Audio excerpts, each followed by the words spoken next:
Hey, Shalom, Akim, Shalom. First and foremost, I want to give all praises and glory and honor that's due to Yahweh, by Hashem Yahweh Shai, by Hashem Kakwadash. Double honors to the elders, the apostles, the great millstone. Blessings and salutations to the hopeful elect, who is in his gospel, brother, lifting up the standard of Yahweh, by Hashem Yahweh Shai, wherever it may be. Real quick, this is titled "We Need Deliverance ASAP." We need deliverance from this captivity. Okay, the brothers have been going into being worn out, and this is death, man. Men of the Lord are fucking dying. We're literally deteriorating.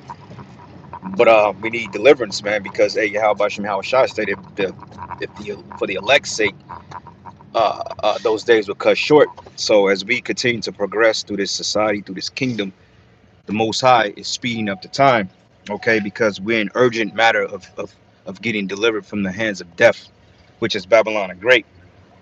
Because King David called this place the Valley of the Shadow of Death, and that's exactly what it is, okay? Because everywhere you walk, every corner, every time you hop in your vehicle, literally you're in the scopeo of judgment or death, okay? Because this is a complete society that's set up on wickedness. Like you could be riding your bike down the street and a shootout can occur and you can get caught up in the madness, man. Which, everything happens for a reason, everything is through the spirit. But overall, man, we look for a land and we look for a time of peace and prosperity to the point we don't have to worry about our health. We don't have to worry about, our families. We don't have to worry about getting caught up in any nonsense, etc. And we can be in our proper abode, okay, which is our dwelling. Because the men of the Lord from the beginning have always wondered when was Yahweh Bashim Yahweh Shai going to come up and restore the kingdom of heaven, okay? Because right now we're overwhelmed with stress. These jobs, they want you to overly commit to them. They want to pretty much brainwash you and give you these particular dialects of incorporating yourself in Esau's system, and that's not how the Lord really intended. Okay, he's intended for us to be rulers and kings, okay, sons and daughters of the most high power, to gather an inheritance, because we have an inheritance that's promising to us, but we got to undergo this hell, this captivity, this traumatic experience as being in Babylon first. Okay, because hey, the scriptures tell us that in Job, I believe it's the 12th chapter, it tells you of being a land of darkness. Okay, and this is completely the land of darkness, because as I aforementioned, everything around us circumvents around judgment and death. Okay, and we're the only particular light spectacles that's allotted here in Babylon, man. Because in Ezekiel it tells you that we're as a small sanctuary as to Yahweh Bashim and Yahweh Shai. We're a small sanctuary. Okay, and sanctuary goes into basically the camps, where the men of the Lord, where we dwell at, where we teach. And usually it's small camps, man. Like a city like Chicago, 80, 90 brothers, that's still relatively small compared to the 5, 6 million people that live in Chicago. Versus Kansas City, you got over 1 million people, roughly 2 million people that live in this city. Well, the outskirts, including the metropolis area, you only have like 4 men, 4 brothers. I mean, within my camp, uh, 4 brothers, and then you got a couple other brothers out here that's teaching, but it's not very many of us that's out here doing the work compared to the masses that we have to reach. So these are small sanctuaries that the Most High has scattered us, man. Okay, and with that being said, hey, continue to do the work, continue to prosper, continue to put faith in Yahweh Bashim Yahweh Shai, no matter how dire a situation or a circumstance may be. Because hey, you let this place get to you, it could become discouraging. And we've all been in that doubtful mindset of being discouraged, whether we were hit with some particular bad news, we were going through particular afflictions in the body, we were going through certain things through the spirit that require for us to really meditate and get our minds properly focused on it. But ultimately you got to keep going, okay? Because the scriptures say strive for the truth into death. So you got some men that's going to give up the spirit in this thing, whether they be martyrs, whether they die from illnesses or diseases, okay, or whether the Lord just take them, okay. But then majority of us, we're going to make it, okay, because the scriptures say that there should be some of you that sit here, that stand here, that should not taste death, okay, and hoping to be one of those men that the Lord preserve into the bitter end to see this man go down, okay, because it's well deserved at this point, because the scriptures tell us that roughly paraphrasing it, it state that blessed be the men that liveth to see the downfall of his enemies. Okay, and that's one reason why we continue to push, why we continue to do the work, why we continue to pump the shows out, why we continue to overcome every adversity. Okay, because hey, it's nothing greater than seeing this man go down for all the wickedness that he's brought on the earth, for all the hell, all the death, all the misery. Like the food supply system, the food is totally destroyed, man. So you got illnesses with the digestive tract, man, constipation, all these particular things, man. Your body breakdown, your back hurt. You're walking on concrete. You're not getting the proper footing because technically, in the ancient world, we had particular shoes that we wear that let our toes breathe. But the shoes we wear now, our toes are completely bunched up. You can't spread them. You're wearing these shoes. They on concrete. You develop back injuries, and before you know it, man, you're a fucking paraplegic. And you're going down to Esau's. You're going to his doctors, to his witches, and before you know it, you're getting fit with a microscopic tag, which is detriment to salvation. So we need deliverance, man. We need deliverance from these bodies. We need deliverance from these mindsets. We need deliverance from Esau. Mainly, we need deliverance from 2/3 of our people. Okay, so let's see, brothers typed here on the comment board. Hey, Shalom, brothers. Yahbashim Shai, Bashim Kragadas, Bragatham. Matthews 24 and 22. I don't know why I don't show the whole scripture, man. Salaki not fucking, but it says, and except those days should be short, there should no flesh be saved, but for the elect's sake, those days should be shortened. That's right, man. Okay. So that's why the times are speeding up. Okay, because like I mentioned earlier, we're literally in a state of decay dealing with Esau Edom. Because the food you eat, the jobs you work, and certain brothers work jobs that take up your health. To the point you just like, look, man, I'm just finna give up the spirit because it feels like that. But overall, we got to continue to push and continue to go. Um, it's not showing the whole precepts, man. Let me get to my destination and we can get the precepts. But yeah, man. So prayer, fasting, asking the Lord to heal us. That's always essential. Going to the certain brothers, man, that's good in the herbs, brothers that's good in in the prayers and so forth like that. Getting the blessings, anointing yourselves with oil. That's always a good thing, especially when you in this kingdom. Because if not, then you're just a target ready to get touched, and that's not a probable thing for the profession we're in. Okay, we supposed to have faith, and we supposed to have faith, and we supposed to continue to push. Though this flesh gets in the way, you still just got to have that mindset of pushing it and going beyond your limits, man. Okay, because it tells us also that though the flesh is weak, the spirit is indeed willing. Because the flesh is hell weak, brothers. Okay, the flesh is weak as hell. Because the flesh wants to give up every day. The flesh telling you that I'm tired. I can't do it no more. I don't have it in me no more. But through the spirit and power, Yahweh Shai, you just continue to push. You notice over time, the Lord, he builds us up, man. He builds us up, and you just keep pushing from that point, no matter what it is. Because you got brothers out here suffering from all types of shit, man.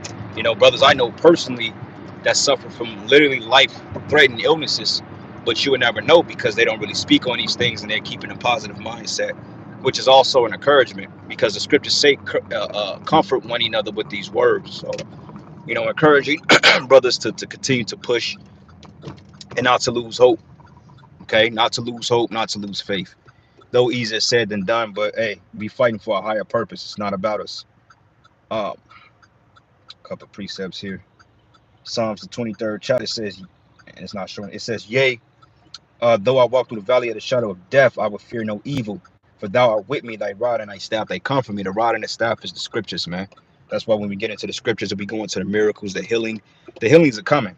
Okay, the healings are coming, man. Okay, sooner than what we believe.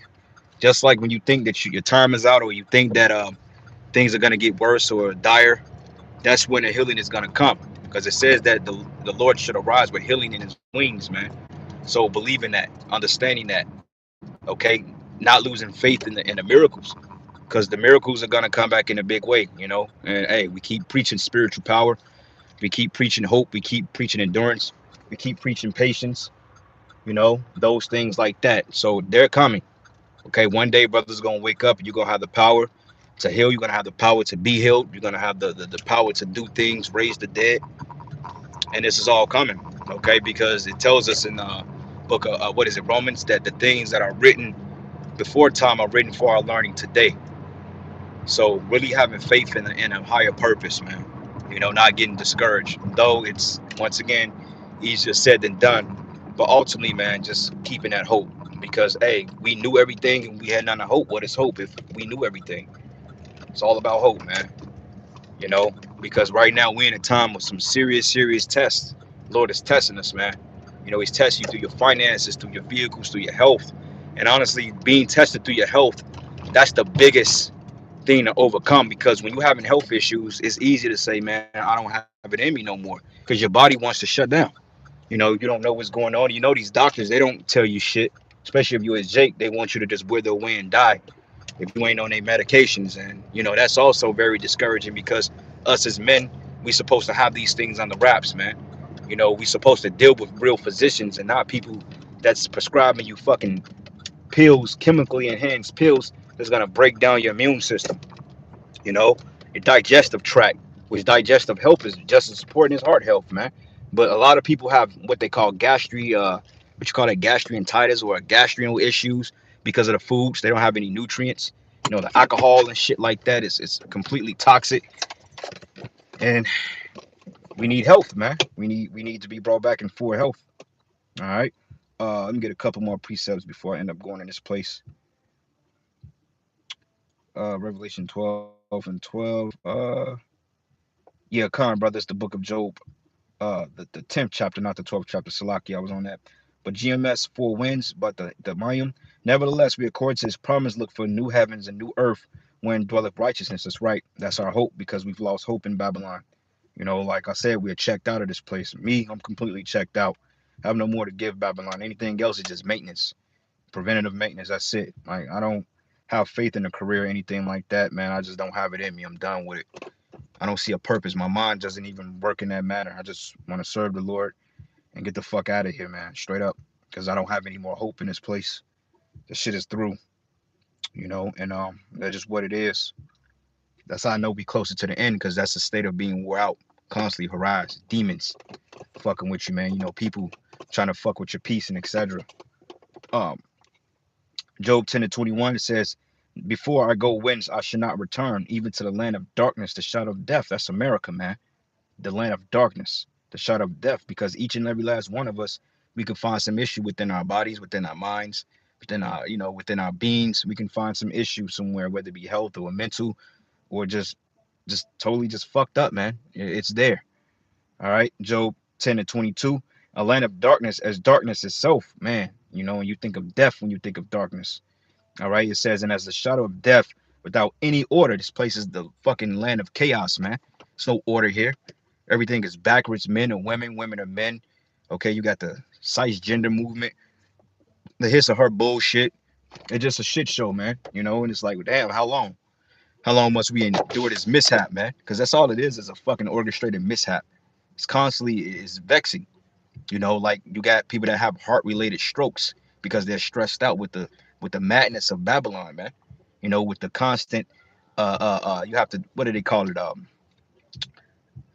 You're constantly up against pressure. You're constantly obligated to do things. You're constantly being ran out of your wits. All right. And it says, and as a shadow of death without any order, when the light is as darkness. Damn, even a light is darkness, man. You know, because the so-called health institutions, that's full of darkness. You see, Matthew's 9 and 37, and it reads here, it says, then said unto his disciples, the harvest is truly plenteous, but there was a few, right? Because shit, man, ain't nobody really doing the work but us. You got a lot of work to do, but you have very few men. Like I gave the example of being 6 or 7 brothers in a whole Kansas City area doing the work out of a million people. It's very few, very minuscule compared to the masses. And it says, pray ye therefore the Lord of the harvest that he would send forth laborers in his harvest, man. We need men, we need bodies, man, able men that's able to do the work of the Lord, that's able to come forth and push the gospel, man, because that's what it's about. All right. Last precept, Revelation 12 and 12. Therefore rejoice ye heavens and ye that dwell in them. Warn to the inhabitants of the earth and of the sea, for the devil is come down unto you having great wrath, because he knoweth he have but a short time. And two brothers, man, that chemical derailment in Columbus, no, not Columbus, Palestine, Ohio last month, That shit is airborne now, man, and a lot of people are getting sick from that alone. Okay, those forever chemicals, when these chemicals from these processing plants, these vehicles, the jobs you're working, you're working outside constantly, you bound to be exposed to some lung issues, man. Just the smog and shit. Like right now, when you look in the sky, it ain't nothing but chemicals up there, man. Okay, this overcast, that ain't nothing but chemicals. Okay, man-made chemicals. Those aren't real clouds. Okay, those are chemicals, man, that's designed to kill us off, and we're breathing that shit in. So yeah, brothers, we need deliverance ASAP. Hey, may Yahweh Shemi Shai continue to strengthen you brothers out there, man. Continue to push, and hey, let's keep doing the work, and hey, may the Most High deliver us speedily. And with that, shalom and the Bible ball. Shalom.